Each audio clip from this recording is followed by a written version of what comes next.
Well, ladies and gentlemen, welcome to the Hazel Park Amateur Radio Club monthly membership meeting for January 2026. And Happy New Year to everybody. Thank you. And we have one hearty bunch here at the Hazel Park Public Library. Everybody here gets a special award for braving the weather there. This, what happened? Oh my goodness gracious, look at Hey, that. it's the agenda. Woohoo. The one thing I do want to see, hold on, stop. Hold on a minute. What is this thing here? Okay. One more. There you go. All right, everybody, thank you for the in-person and also online. And so here we are. Joe, today's the 14th. The meeting's in progress. How about that? Okay, well, that is a test to see who's paying attention. I put a lot of work into these slides, and yes, people do actually read them. Well, thank you, Al. Thanks very much for catching that. So, I don't know if you heard that or not, but that was the gavel. So we call this is January 14th, 2026. The meeting is called to You don't have order. to bother me during a meeting. And here we go. So we're going to begin the meeting here. We have our flag. I'm not going to touch the camera. I'd love to turn it around, but it's all out of balance anyway. So I pledge allegiance to the flag of the United States of America and to the republic for which it stands, one nation, under God, indivisible, with liberty and justice for all. All right. All right. Yes, let's. And don't forget, our friends at the Hazel Park Library, we thank you for providing us this workspace for our meetings. I understand we may be doing some testing here. We're set for the year. For the year? Testing here. Testing here is set for the year. Okay, that's great. And thank you. Thank you, Mike, for sorting that all out. So we have a place to call home. All right, what's next here? Hold on. All right, well, you know, I'm very interested in the moon bouncing, and someday I hope that we are the first radio club to establish an amateur radio link between planet Earth and the moon and Mars eventually. But so today, this is today a waning crescent phase. The moon is in January 14th. So not a lot of moon out there. And even if it was a full moon, you couldn't see it anyway because it's very, very cloudy. So our thanks goes to all of the board members, and not just the board members. There happen to be quite a few people who've been very, very active, in particular, the group that's working on the repeater build, which is led by Andrew, AJ0WX, and a lot's going on there. So these are the folks that make it all happen, and for that we are very grateful for their work that they for their service here for the club. Seriously, I mean these are people we should get to know better what they do, and yeah. All right, so we'll keep moving on. So let's figure out who's here, who isn't. What we'll do is we'll let's do the Zoom people first. There are 16 members on Zoom. 15. 16. Okay. Do you have the list, John? Can you call off, or we just for the record, we want to know who we have online here. Right. I'll read it off as the way they logged in. So it's John Little, Al K8ALH, Bob N8REL, Dennis Green KB8CS, Hugh KE8BED, Jeff Graff KA8PHP, Jerry W9MPI, John KD1IX, Dennis Jones, Joseph Busan, Ken Lord, KE8SJW, Mark, W8MAF, Marv, W5DT, Noreen, and I'm not sure how to pronounce your last name, Noreen, I'm sorry. Yedo, Ruben, TUF. okay, and Ruben, and Tom, KE8RMK. I didn't have my call sign on my Zoom, KD8NYD Donald. Okay, then, thank you. All right, great. Thank you, John, for that, and also for what you do on the video library that folks should check out. And you can see various meetings that have been taking place, both the membership meetings, the board meetings, and the DART Zoom meetings that are related to the repeater. Okay, in-house here. Who do we have in-house? So let's speak really loud. Hopefully we can pick you up here. But Wes, you want to start and we'll go around. Yes, ACHJF. Bill, November 8th, Queen Victor Susan. 17. Oh. November 8th, Victor Delta Zulu, Mike. Andrew, AJ0WX. Whiskey 8, Bravo, Papa, Delta, Brian. Mike, KB8 JHC. Leonard, AD8FK. Jack, WB8SBI. Bob, WB8ATZ. Okay, so in total, how many people are online, John? Did you say? 18? 15, 16, 17, 18, 19, 20, 21, 22, 23, 24, 25. So we have a pretty good crowd here tonight. All I right. got 13 people online. 13. So, and add the people in here, it's about 8, a little bit, almost 20, almost, just shy a little bit. Name tag. You know, I forgot to bring my name tag. So, but I'm Joe, WB8ADX. I think I forgot to say that. And we'll be organizing today's meeting. And we do have a presentation, like we mentioned earlier, with Mike. Before we get to that, however, let's just talk about our, in addition to the board, we have these folks here on the various committees, the finance committee, the education, mentoring, contest committee, field day, the HPARC media group, which I need to fill this in. This is an old slide I see, and I have an updated one, but our webmaster is Ken Lord, right?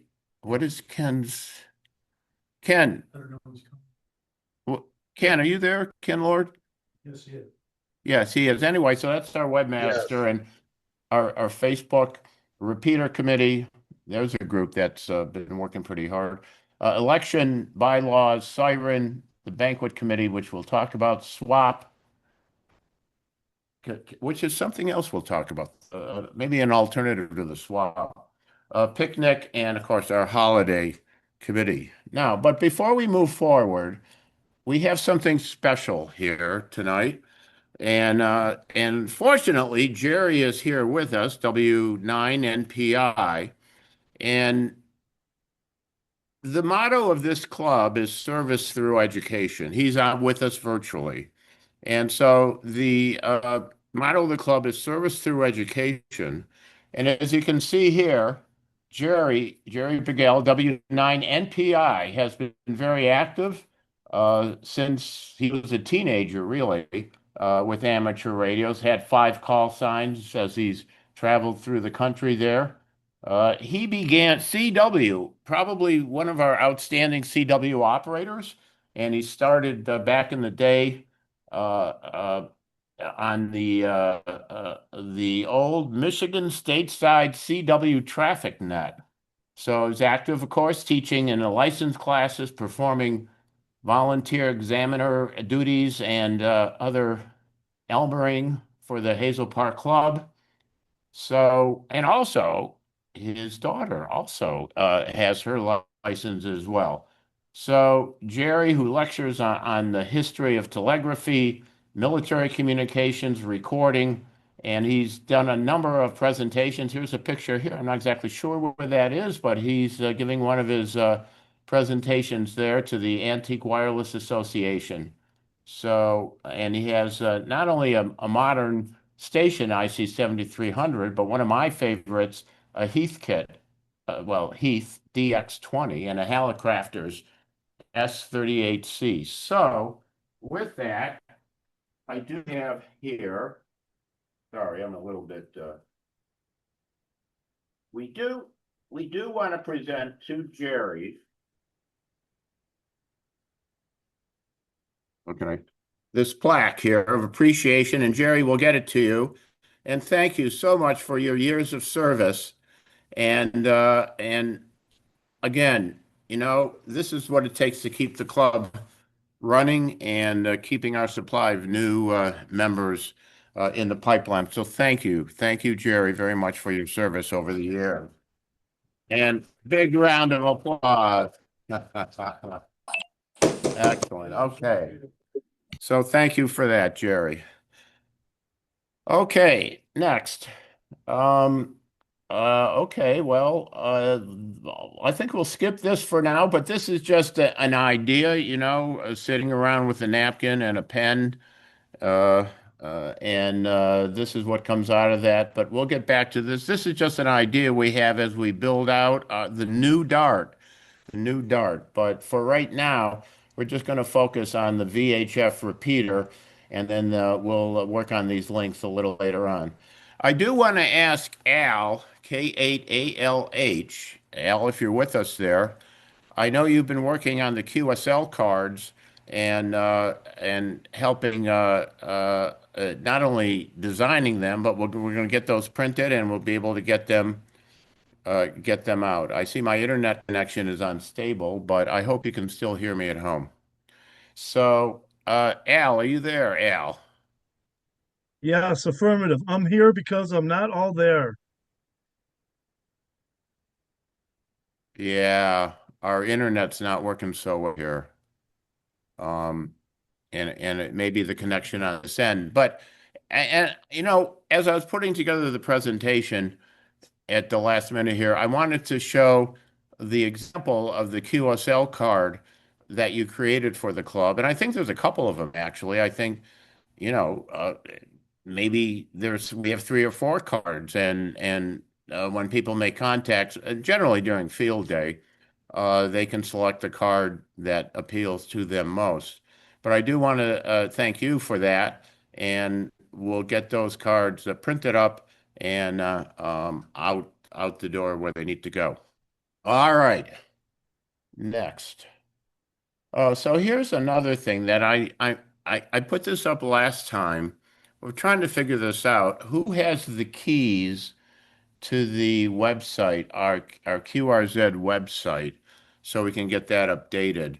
If you know who that is, or you might know who that is, or if you know who that was, whatever, pass that word along so we can I get our believe Murray, website updated. It did say it at the bottom there. I think it was Murray. I heard somebody saying. I'm sorry, try it again. The connection's not a good one. Say again, please. It should say it at the bottom of the page who manages it. Well, we know it's Reuven speaking. It's something about it should be at the bottom, so maybe you could scroll. This is actually a screenshot, so I can't actually scroll it. But okay, Reuven, if you can at some point, just send me an email or something, and we'll get that sorted out. Okay. Now, our classes, don't forget, our classes are moving along. We started the extra class a week late, but we got it going. And the technician class. Now, the general class, I think we didn't get enough people. We didn't get enough people. That's what it was. So we're going to hold off on that for now. But hopefully the people who are in the last general class will be in the extra class, and we can keep the group together. So there you have it. All right, next. Don't forget, and once you get your license, be a VE examiner. Okay. These are just to remind folks, we did our membership survey. Thank you, Len, for that. And these are some of the topics that seem to be the most popular. And that brings us here to Mike. Okay, N8VDZ, Victor Delta Zulu, actually, Victor Delta Zulu. So Mike's on his way up here, and I'm going to push all of the right buttons and clicks to change over. Okay, here, stand by. Again, it's all about keeping track of where the cursor is here. This is this here, Yep. right? Okay, hold on. Let me just center it up. I'll push the button and I'll turn the microphone over to Mike. What do we see? That's it. Excellent. All right. Hello, everybody. I hope everybody's having a good night. And for those of you that are here that came out in the little bit of snow we had, thanks for coming. For those of you that are at home and warm and safe, thanks for staying safe. So this presentation is about ARPSC. I know it says Macomb County Amateur Radio Public Service Corps, but I had to do that because I am the DEC, the Deputy EC for Macomb County. And so I know Macomb County. Between Oakland County, Wayne County, Macomb County, and all the other counties in Region 2, we all operate the same. It's just we all do the same things. It's just we all have different operating rules. So some of those rules come from the county emergency manager. Some of those rules come from, me and Dave. But what we do is the same. So if you're not in Macomb County, just ignore that it says Macomb County. And if you're from Oakland, just put Oakland in your mind in there instead. And it's going to kind of be the same thing. So what we're going to talk about tonight, we're going to give a little overview, and then we're going to talk about the roles, and then community service, and then some of the technology that we use. So some of the things that we do is the main thing that we do is we provide communications in emergencies. So when there's an emergency that has taxed the police or fire, or if communications are just out, that's, what we plan for. That's what we work to be ready for. We run a net every Thursday night, except for the third Thursday of the month when we have our in-person meeting. And those nets are similar to, but not the same as our net. The Hazel Park is a friendship net, and anybody can join the net. And when we give them the microphone, they say whatever they want, however long they want. The difference in an emergency net is we want short. Okay. If someone's trying to come in to say, hey, I got an emergency, I need to break in, we can't do long. So that's the biggest difference between the net that we run on Thursday nights and the net that Hazel Park runs on Sunday nights. So we're really running basically about emergencies. We support emergency responders whenever we can, if needed. We may help police out. We may help fire out. We may be helping Salvation Army out. We may be helping the Red Cross out. Whoever needs the communication is who we help. But that's not all. If someone needs boxes moved, if someone needs a truck unloaded, food brought, all that food brought into the kitchen, we're doing that. Like I tell new members of ARPSC, if you go into a place in an emergency and you bring all your gear with you and you say, I'm here to help, and they say, you know, we need those boxes moved from there into that building. And if you say, oh, no, you don't understand, I'm a radio guy, I'm going to tell you you're done at ARPSC. Because that's not what we do. We're there to help in the emergency. And when they need communications, we will do communications. If not, then we'll do whatever they need to help them. And so that's kind of where our mindset is with that kind of stuff. I have a bad back, so I can't move boxes. So I would tell them, you know, if your boxes, those are 50-pound boxes, I just can't do that. What else do you need? Now, if my attitude is really, I'm a radio guy and I only want to do radio, you know what? Don't show up. Just don't come. Because we'll have radio guys there. We don't need one more that's not going to help other places. So that's kind of how we help with that. For community preparedness, what we want to start doing is, well, let me step back because I say want to start doing, and let me explain that. Macomb County ARPSC has been dead for about 10 years. Not going to get into the reasons why, but it's been pretty non-existent for about 10 years. I started doing the nets to help out and help revive it about 2 years ago. And one of the guys that started joining that net pretty regularly was a guy named Dave Pirtle. And I got to know Dave and I said, Dave, you need to run ARPSC. And he thought about it and said, I'll do it if you will be my second and you will be my best supporter. And I'm there. I just retired. I don't want to run something, but I'll be his best guy in second place. So we are just a little over a year and a half old. And so we're still learning, we're still doing stuff, we're still putting it together. But to brag a little bit on that, we have a thing called a simulated emergency test that the state does every year. They come up with some scenario for an emergency. The team does not get that until that day. So they don't know what the emergency is. They just know turn your radio on at 8 o'clock and be prepared to join the net. And every county in the state gets that same scenario. Could be an earthquake, could be a tornado, could be a terrorist attack, could be anything. And its purpose is to see how you respond to that.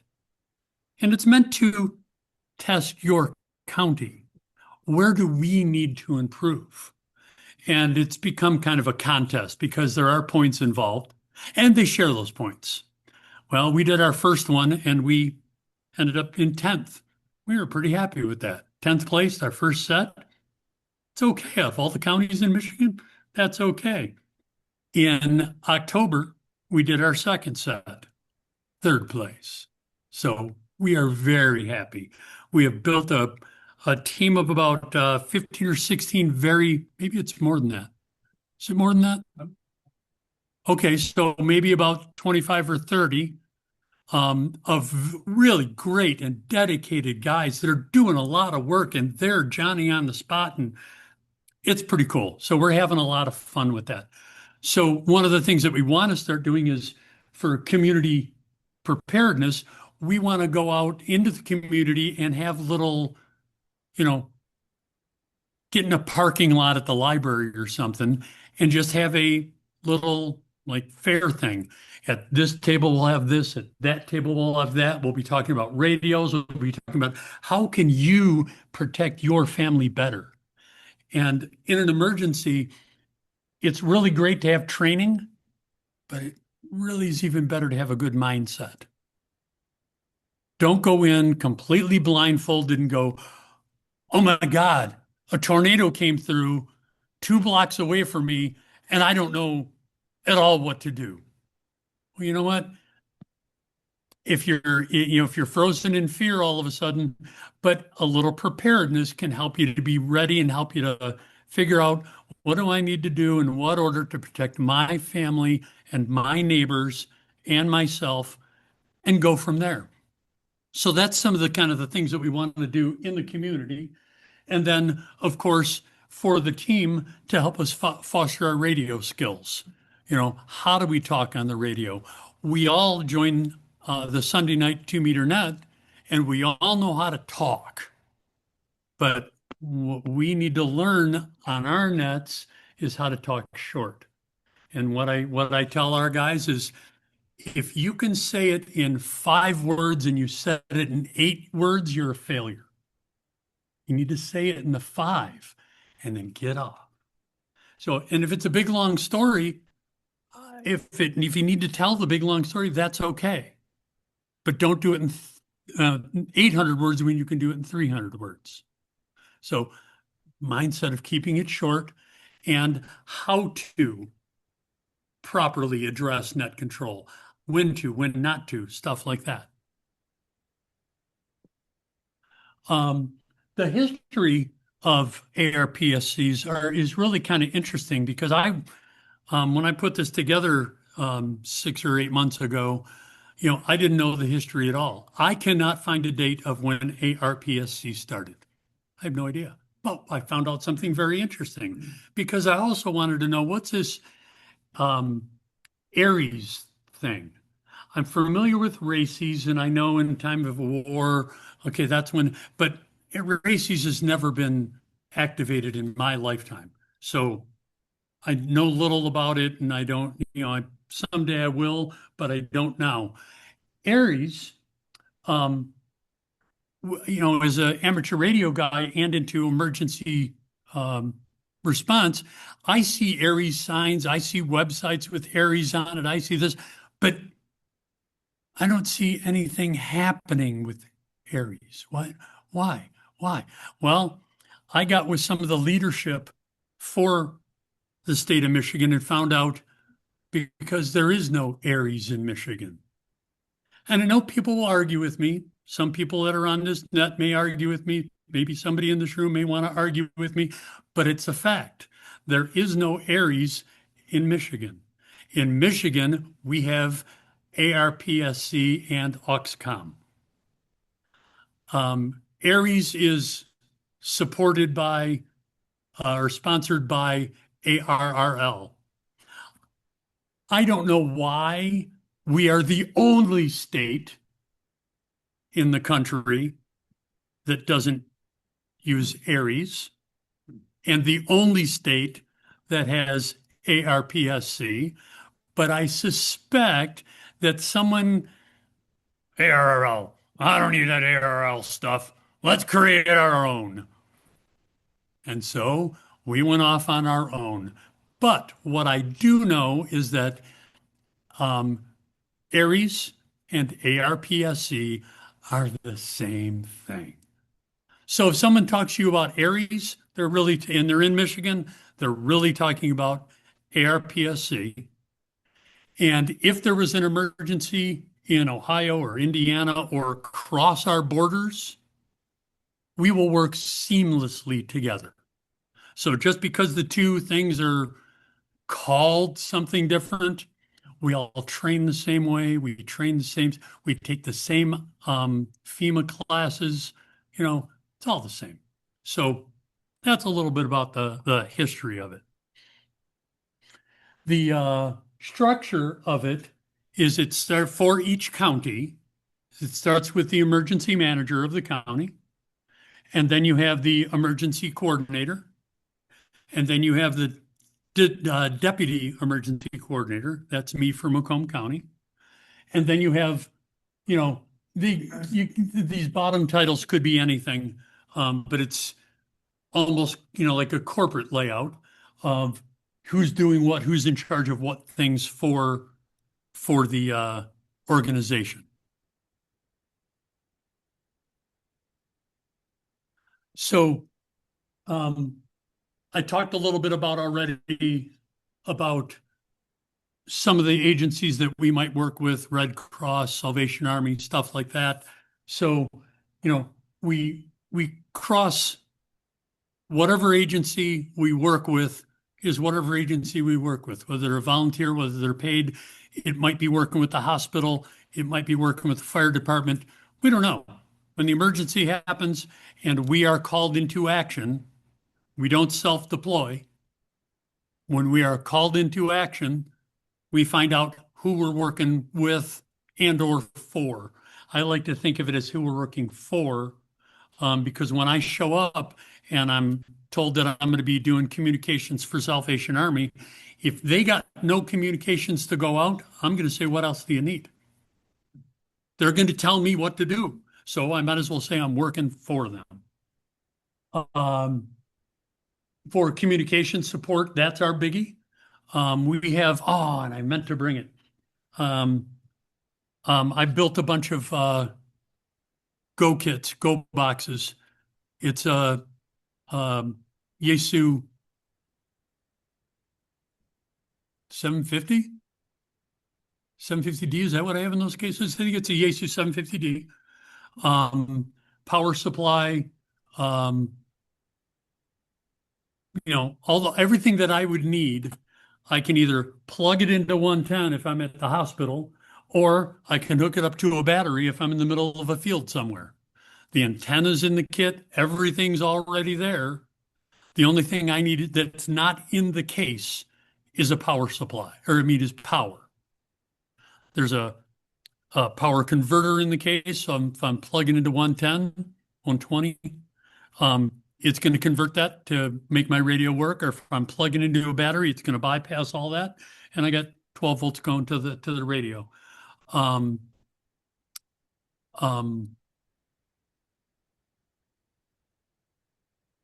So whatever communication support is needed, and wherever it's at is where we'll be and what we'll do. Emergency preparedness is a real biggie in my mind and Dave's mind, because if you're prepared, you're better to react. And that includes those folks that, like anybody in this room, you may not be a member of an ARPSC, but when the emergency happens, you got an amateur radio license and you got that for some reason, and that reason might be, well, if the bad things happens, I want to be able to help. So you may show up and say, how can I help? And so for the most part, I'll just tell you, if you have some training, having a radio and having a license in an emergency could be helpful, but we got a whole team of people that have licenses. We got 25 people that have licenses that are going to show up already. So if you have any Red Cross training, if you have, if you're CPR certified, AID certified, if you have any extra stuff that you can actually help in the emergency, show up. If you just got a radio license, no one's going to want to use you except to move boxes, which is fine. You can come and do that too, but don't expect to be the radio guy if you don't have any of the training. Part of the reason for that is because through the years, we've had radio guys move in to an emergency, set up their stuff where they wanted to, and the battalion chief says, wait, whoa, this can't go here. Well, that's the best place for me to set up. My antenna will be best there. Yeah, but you're in the way there. Well, fine, I'll just leave. When they deal with people like that, they don't want to deal with any of us. And so we have gone to you must have a certain level of training. And if you have that certain level of training, which really is not difficult, everybody in this room, including, is it Barb? You don't have your license, but you could, with about 10 minutes time with me showing you a few things, you could go through the level 1 if you did nothing but it, you could get level 1 done and be deployable in a day or two. So the training isn't that hard, but it is required, because part of that training is telling you who's in charge. And it ain't me. It ain't you. It's anybody else, the battalion chief, whoever you're sent to work with. And so we've just given ourselves a bad name with people that got attitudes. Yes, sir. Maybe they don't need equipment. They need somebody who speaks police and speaks fire. Mhm. And you're gonna be given a. Please repeat the question. Please He's still repeat the asking. question. Hold on. He's still asking. You have to be able to talk cop and talk fire. Do you do any training okay, your equipment stays in the car, but here's what you have to do to talk cop? Well, what we don't do is that. We don't talk to the cops. There are a couple of people, maybe one or two on the team, that would actually talk to police or fire. But a general team member will never talk to police or fire. They don't want that. That's kind of their request. And I've learned that from being on Warren CERT, who we would deal with police and fire every single week of the year. And they don't want the general membership. They only want, one or two people at maximum that knows what's going on that. So if you were that individual, then yeah, you'd get all the training you needed. But for the general membership, that won't ever be happening in ARPSC. Oh, and I'm sorry, the question was, what about when we're on a radio and we need to talk directly to police and fire and respond to them because they have their own specific language and codes they use? And do we train that? So Thank you. No, we Thank don't. you. And don't do it. Sorry about that. All right. So preparation of disaster and response in preparedness. I've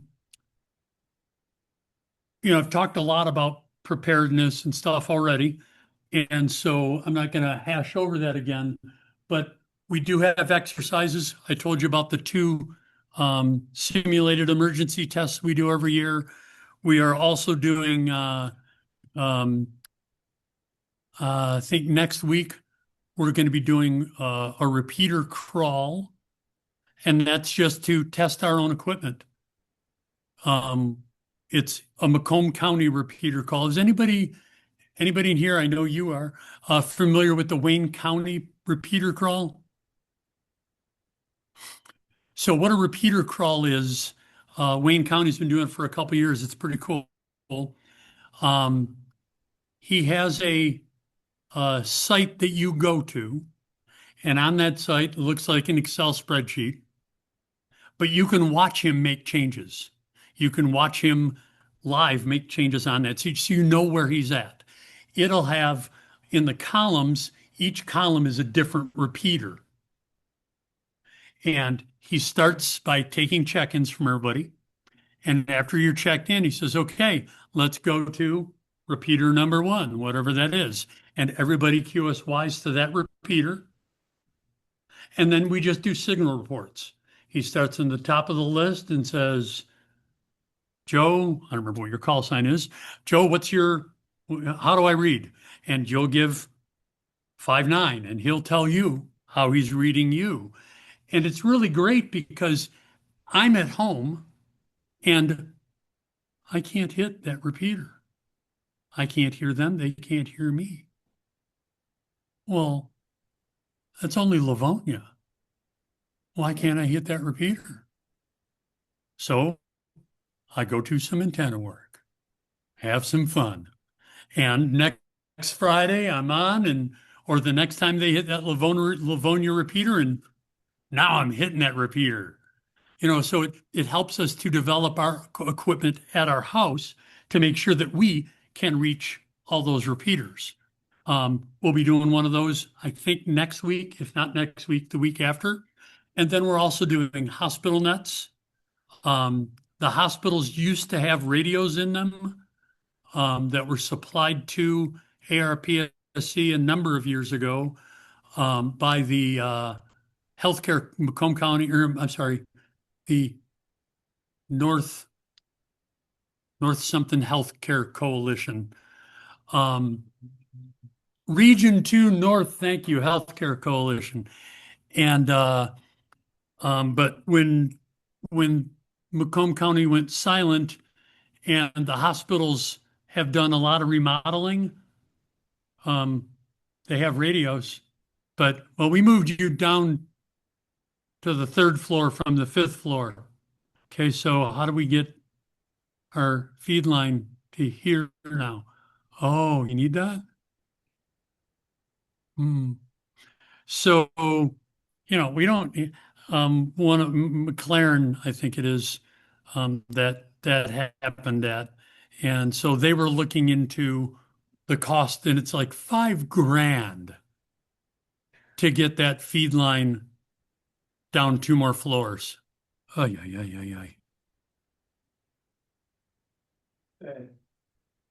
It's not a matter of putting you off in the closet. You really need to be at their command post and in their communication center.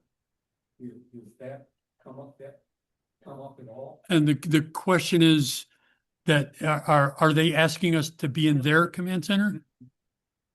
Have you gone to the hospital Oh, and said, we are up in a location in order to provide service to you? We have to either be in your comm center or your command post. yeah, that won't happen. The question was, have we gone to the hospitals and said that we need to be in your command center? But that won't happen because we're in their house. And, oh, yeah, we can ask, but we can't say, and they will say no, because several of the hospitals, I've just heard horror stories of where they've put us. And so, myself, was during the great blackout at Beaumont. They had us, okay, we were in their command post, but their command post was a clown show, to put it politely. yeah. And the command posts for most of the hospitals are just the security department now. And they don't, there's not a lot going on in there. It used to be South Macomb, 12 Mile and Hoover, where we have our antenna at. Henry Ford Warren. That's what it's called now. Just a second. Hey, Mike, if I can forgot what I was gonna just say. jump in, why don't you contact me later on? I can give you a fairly good history of the whole situation as of about 10 or so years ago. For Macomb? For Oakland and Macomb, yes. Okay, yeah, I'd be interested in hearing that. Leonard, you had a question? Yeah. That question? Well, he just said if I want more information, you can contact him. How many repeaters do you have available in Macomb County? 2 meters and 7 centimeters. How do you designate which ones you're going to use? Who assigns them and so forth? So the question is, how many repeaters do we have in Macomb County, and how do we designate how they're used? Well, Macomb County ARPSC owns the repeater. It's actually owned by the county, but it's only used by us. So that's on the big tall county building in Macomb County, or in Mount Clemens. And then I just kind of looked around and played with all of the repeaters in the county and said, what do I want to use? The 2 strongest repeaters that I've found, the most reliable repeaters, are the FBI repeater, which is in Warren, and the other one that's in Warren, which is also, it's just so strong, 1443550 KE8WYN repeater. Yep, that's at Shaner and 11 Mile. super strong. So those are our two backups. And, we have our repeater, on the county building there in Mount Clemens. So it's really net managers call. And I was net manager until about a week ago when I turned that over to another guy on the team. It could be any of the repeaters. I just did a lot of playing with them to see which were, listened to people talking about them, played with them, listened to them, and just made my own call on what. And then I contacted those people. I contacted those owners. I know both of them.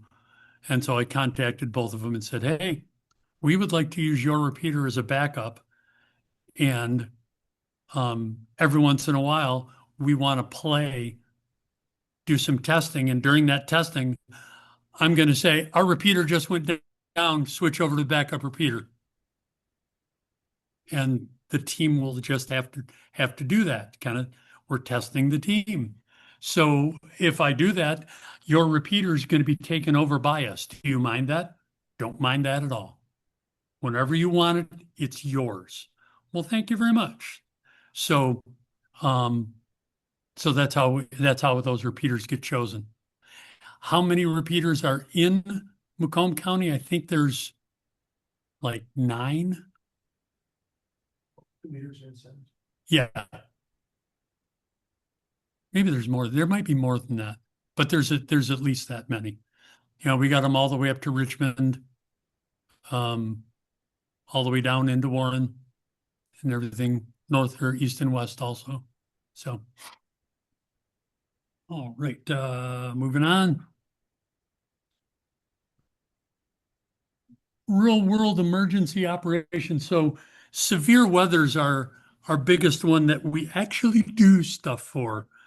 Many of you are probably familiar with the Skywarn program.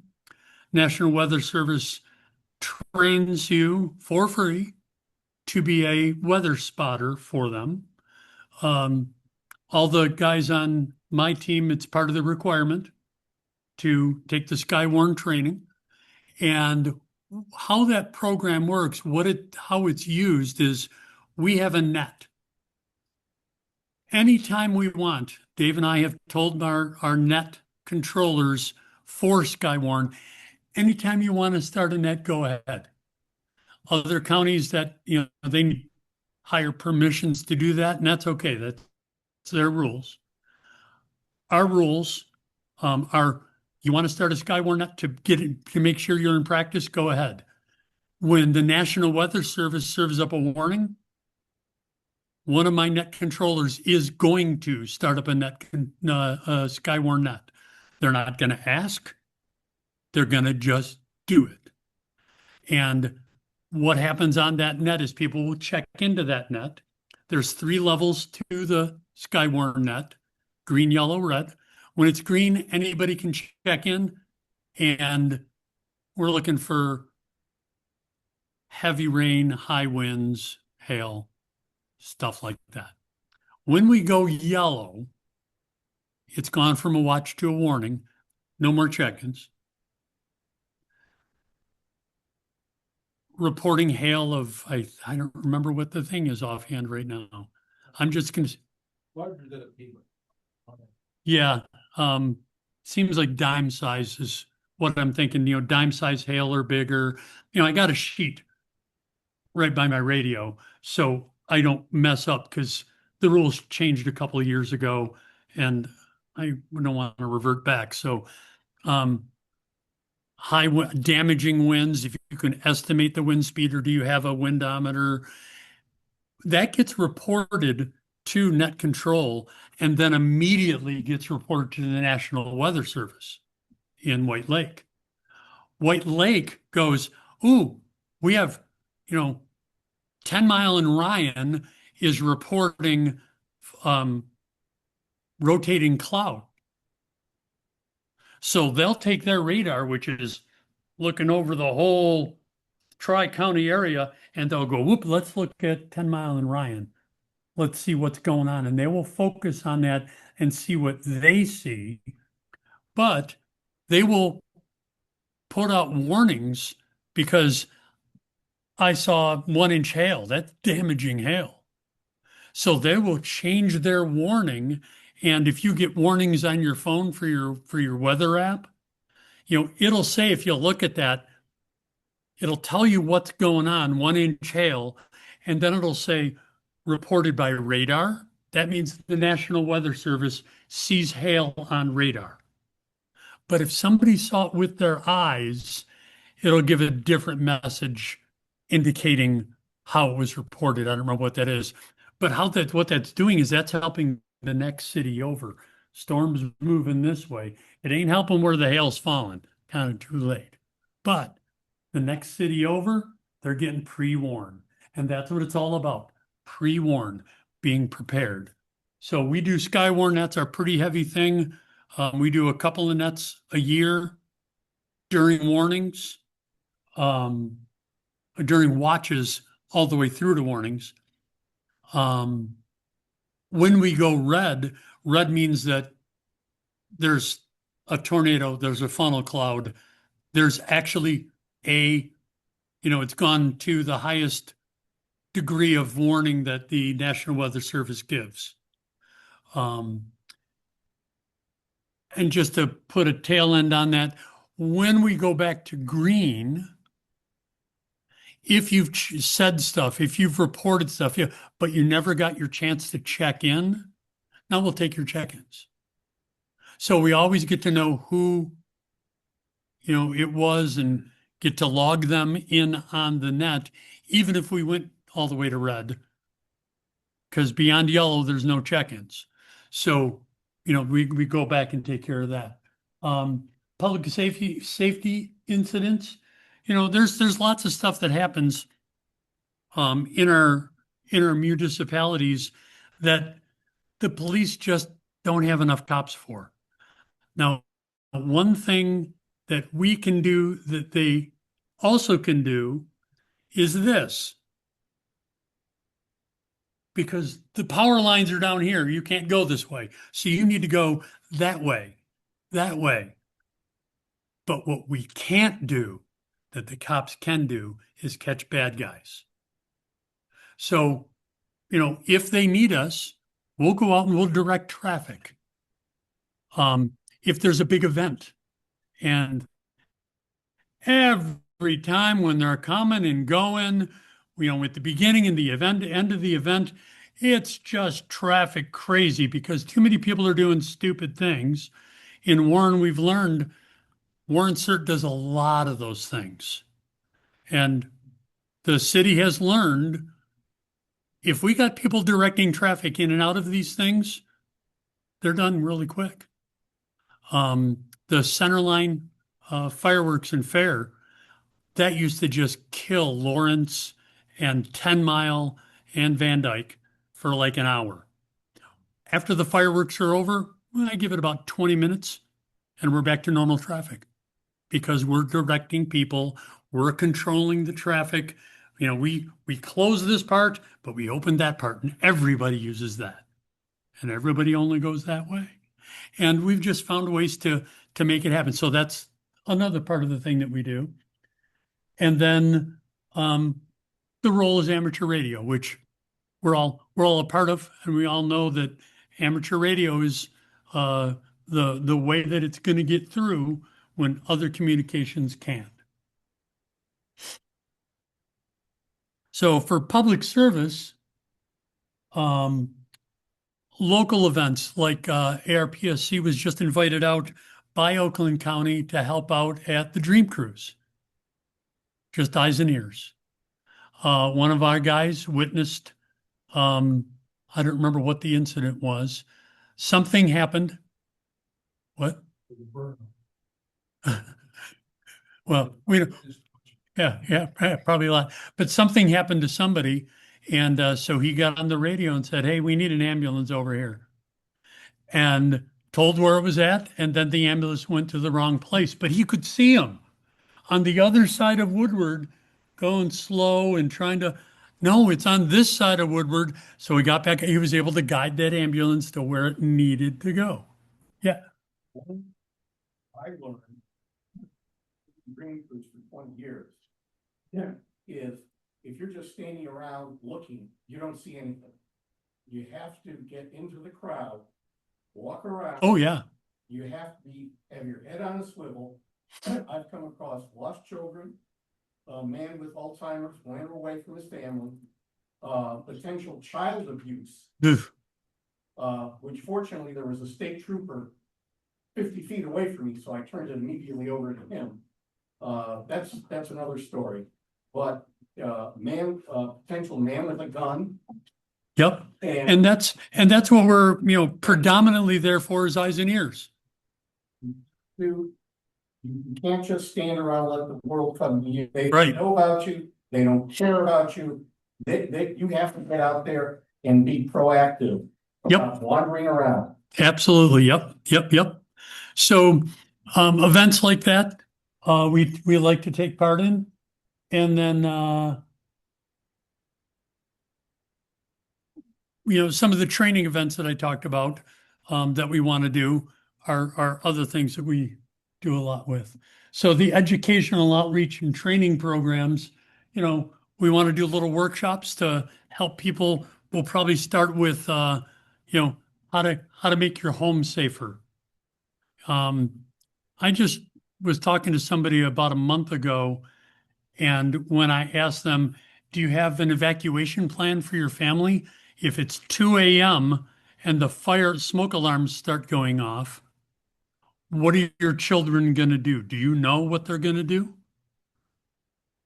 I never thought of that. You need to think about that.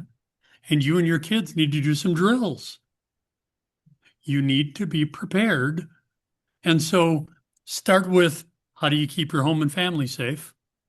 And then maybe in future ones do, what can you do for your neighbor? What can you do for your neighborhood? And so, going out and helping them to be prepared with stuff like that. We do license classes here. I also teach license classes for Macomb County ARPSA. So offering that.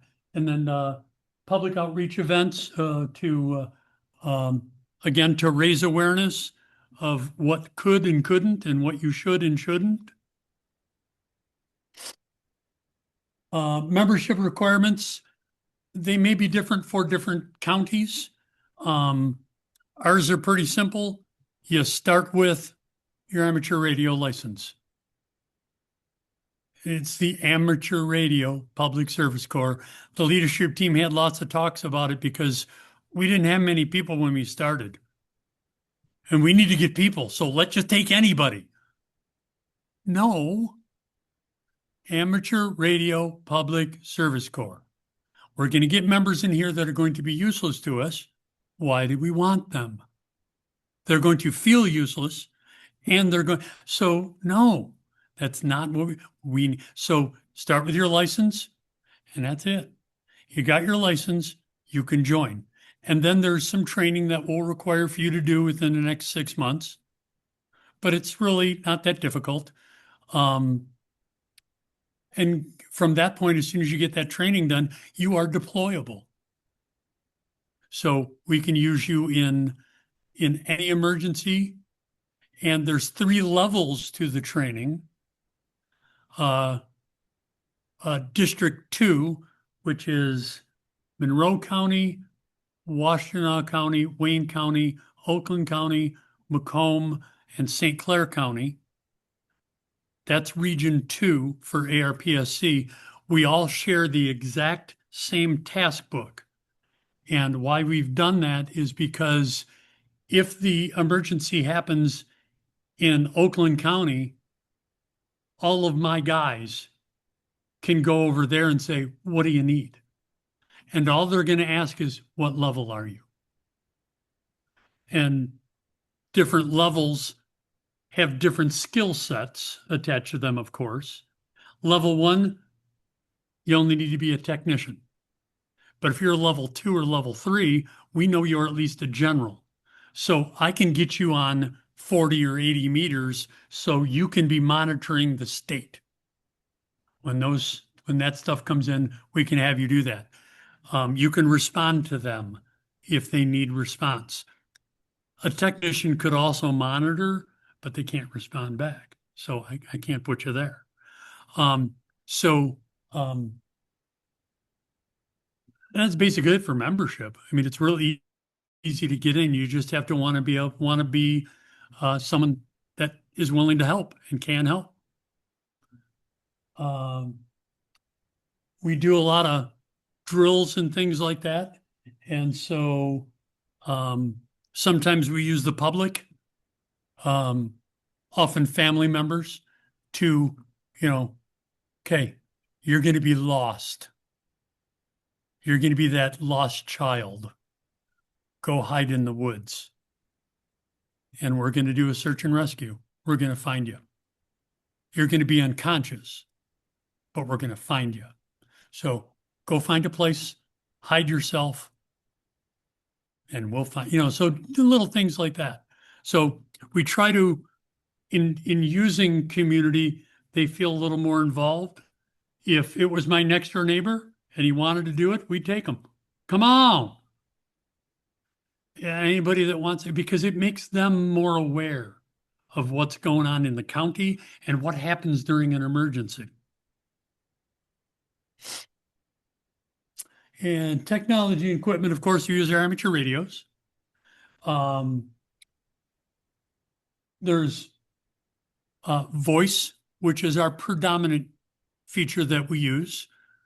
But sometimes voice can get in the way because it takes longer. HEPA rules. If I get on the radio and I say, yeah, I got Bill Jones here. He's got 6 broken ribs, 2 broken legs, and so that's that. So we need that ambulance. I've just broken a bunch of HIPAA laws. I put his name with his injuries. Can't do that. But I can send it digital, and I can send 2 different messages digital. One can say Bill Jones, and the following will be his stuff. I can send that. I'm not sending coded messages because we can't encrypt amateur radio, but I can send it that way and I don't break HIPAA laws, and I can send that and I don't. Or we can use CW to send stuff. I don't know, on the ARPSC team, I haven't seen, we haven't looked into it yet, which I do want to. I keep thinking about it at times like this, not when we're together, but I want to find out how many of our members know CW. I know I don't. I keep wanting to learn it, but keep finding I don't have time. And so I'm gonna, just don't know when. So that's how, how we communicate. We use base radios, we use mobile radios, we use handhelds. Of course, we use repeaters. That's our biggest tool to use. Antennas, of course, and portable power sources. Whenever I run a net in the summer, probably 90% of them are not from my base at home. They're from the tailgate of my truck. I go to a park. I go to the police station. I go to the hospital, and I find a parking spot, and I run the net from there. Want to make sure that I can I don't know where the emergency is going to be. I don't know where I'm going to need to set this thing up, but I have this cool Go kit, so I'll take it. I'll bring a battery with me, and I'll run the net from there. So whenever I'm away from my base station, I'm always 100% on auxiliary power. Even if I'm at the park and I see a 120 outlet right there, I don't use it because I want to go on auxiliary power and make sure that I can run a whole net. I can go a whole hour, a lot of transmitting, and not fry my battery. So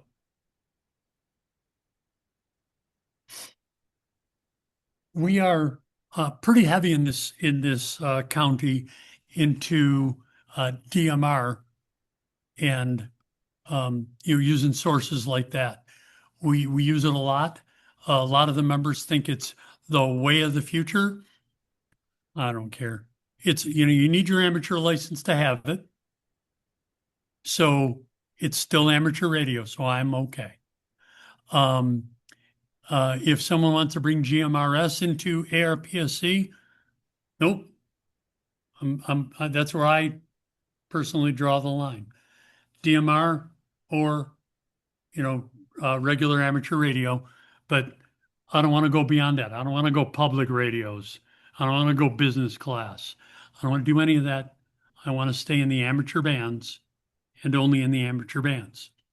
But we're having great success, and my vision is to have a repeater like we're building for this club, and also have a lot of the digital stuff with it, so we can do DMR and we can do amateur radio, and we can have the dishes set up so that when everything else has failed, including the internet, we're on our own intranet. I don't need anybody else's internet. And so we will still be able to function without internet. But of course, that's going to take a lot of money and a grant or two along the way to get there. But that's kind of my vision for where we want to go with that kind of stuff. So volunteer commitment, community service, and advances in technology is where we focus. And if you're interested in ARPSC, first look at the county you're in. They all have them. Some of them, like who's just west of St. Clair County? Lapeer County. Lapeer County, I've been trying to reach them, and I think their ARPSC is where McCombs was 2 years ago. Not doing much. But every county in the Tri-County area has a strong ARPSC. I know all three of the leaders. I know, of course, Dave. Wayne County is Keith Armitage, and Oakland County just got a new guy, and I can't remember his name. Yeah, he's got a last name too. Mike is his name, but don't remember. But all three have excellent programs. They're striving to all three of us. It's kind of a friendly competition. We all want to play together, which is another new thing. It used to be, we're Macomb County. You're Oakland County. You can see what we're doing. No, you can't join in that. When we do stuff, we're inviting Wayne, we're inviting Oakland, we're inviting St. Clair. Come on and play. We're all playing together, because when the emergency happens, we're going to be there for you, and hopefully you'll be there for us. So there's no reason not to play together now.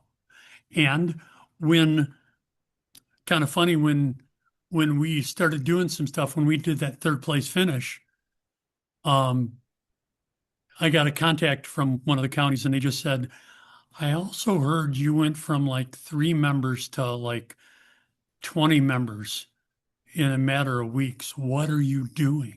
We're having trouble getting memberships. So I shared exactly what we do. I'm not hiding nothing, because when I make Wayne County stronger and I make Oakland County stronger, we're saving more people's lives. So it's not about, is Oakland County stronger than Macomb? If Oakland County is stronger than Macomb, show me, because I want to know what you're doing so we can catch up with you. And so that's where we want to be, and that's where we want to go, and we're having a lot of fun doing it. So look at the county you're in.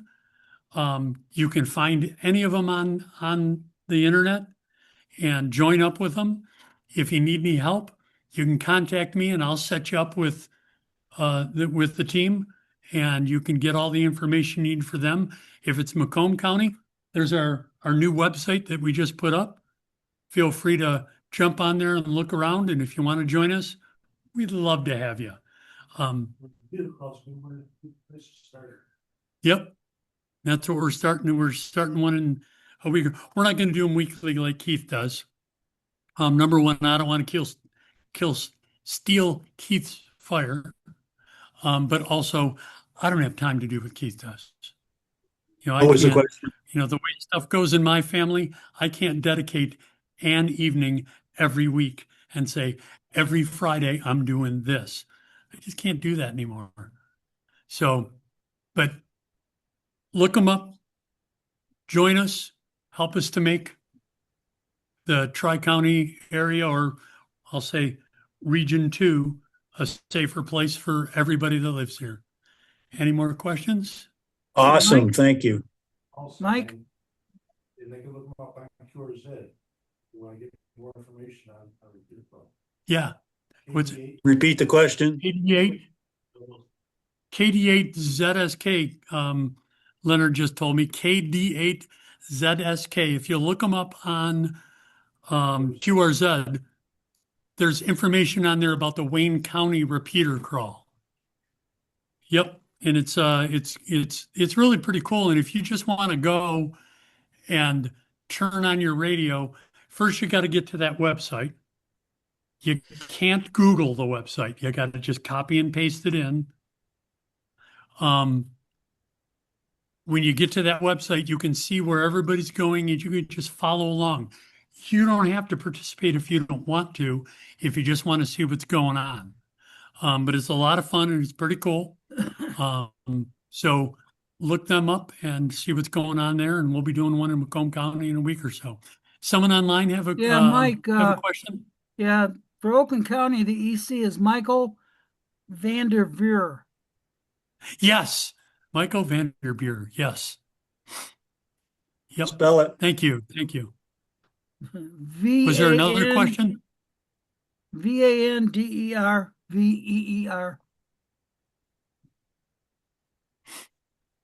I still More didn't get questions. it. Okay. I'll put it Thanks, in the chat. everybody. Be Thank safe you. out there. Awesome. Okay. Well done. Well, thank you, Very Mike. helpful. Thank you. Thank you for that. Some of the things. Okay, let me switch back. We just have a few minutes, but I do want to show a few slides, particularly get an update on the repeater there. Okay, so first of all, here's just some of the team who's been working on the the new Dart. I call it the new Dart. Okay, and there's others too. I'd like to include the pictures if we can get those. But Andrew, you want to just walk us through here a little bit? And is Dave? I don't know if Dave is on with us. I don't have everybody's in front of me. But Andrew, you want to just give us a walk through and where we are and where we're going? I want to say a few. So on this side, right here, you can see the whole case rack with everything in it. So you have the duplexer down at the bottom, and then the amplifier, the repeater is right here. It's not in the picture though, and then the all the networking equipment. So the same thing on the other picture on the side. It's just the back view. And then we were able to get everything connected as a kind of a test setup. And you can see basically how everything is going to be connected. We're going to clean the cabling up for sure, but as right now it's kind of what I would say is fully functional into the dummy load, barring some, just volume issues and stuff like that. But it does look like all the signal path works. So all of the stuff at the top is networking. This big box up here is a remote controllable power strip, so we could turn everything off individually. Up top is the power supply for the amplifier. And then there's a firewall and network switch down here. So that allows us to remote in from anywhere that has internet access to do any maintenance that we would need to do. And then the repeater itself is this small box down here. The amplifiers below it. And then the voting and the control functionality is kind of split between this box right here, which is the interface between the repeater and the computer, and the this computer right here. So All-Star allows us to use these interface boxes to at each remote receive site, and that's how we'll do the voting. And then the All-Star program could also act as a repeater controller, connecting to different nodes, as well as any other functionality we would need as an IDing and stuff like that. So that's kind of the quick 5-minute overview of where we're at. All right, great, terrific. And also, I might add, we want to just do a shout out to Mark, MAF, and the other Mark, UNX.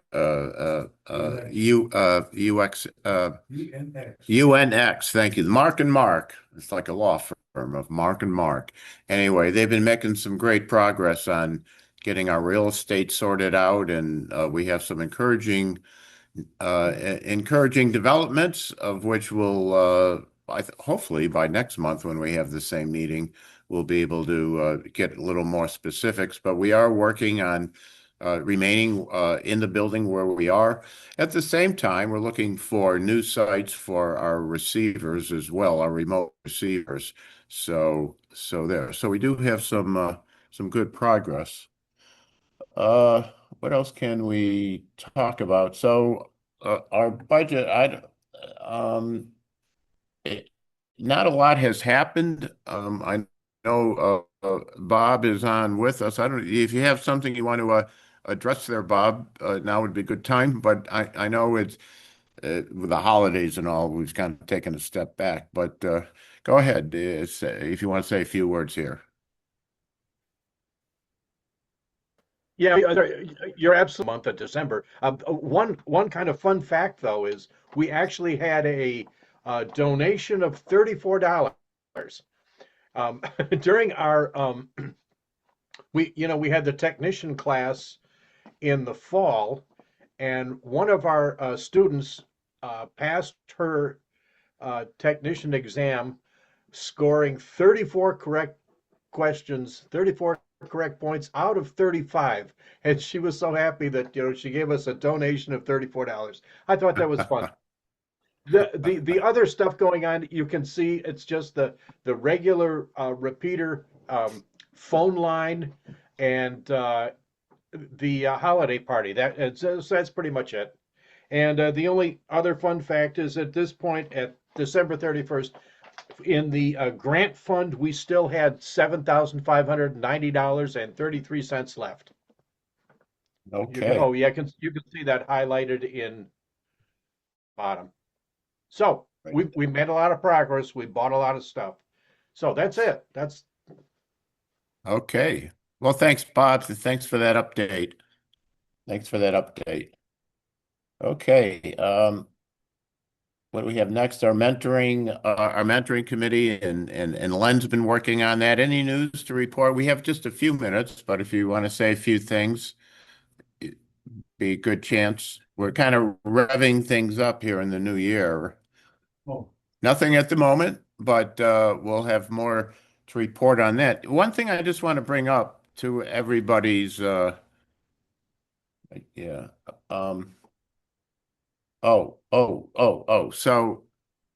I do want to show these items here.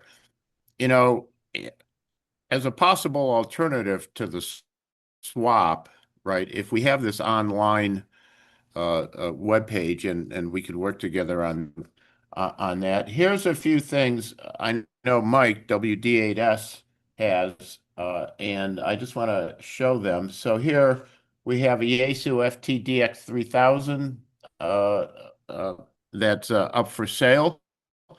And also there's Mike has the second item here, the ICOM IC746, and we'll mount these. we'll mount these slides on the website so you can take a closer look at them. And also, in addition to that, we have an ICOM IC751 as well. And through the through ChatGPT, you can see we have for each of these sort of an estimate of what the market value of these might possibly be. In addition to that, we also have here Andrew has the Motorola MW810 mobile workstation, which is available as well. So again, we'll have these on the website. And if that's not enough, we have the usual cast of characters, of course, the handhelds set that we have that aren't exactly at the amateur band, but they're right next door and are tunable, along with headsets. I just want to point one thing out. June 27th, June 28th, save the date because that's ARRL Field Day this year, okay?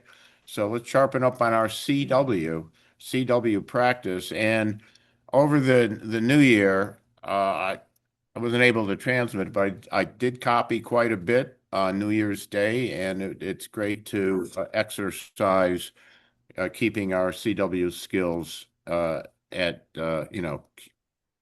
sharp.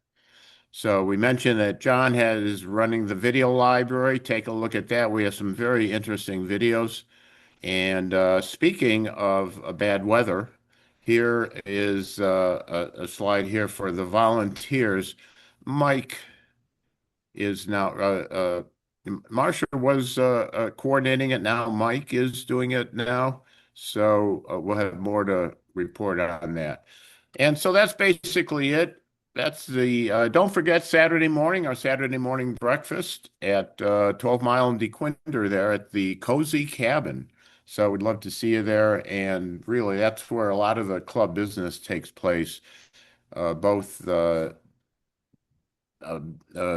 about different ideas and also taking care of some club business. So Also, Joe, that's it. one other thing Yeah, about go the ahead, John. restaurant. Yeah, one other thing about the restaurant is that there are usually at least 2 or 3 or 4 radio experts there that answer all kinds of good questions. I've been helped many times already. Absolutely.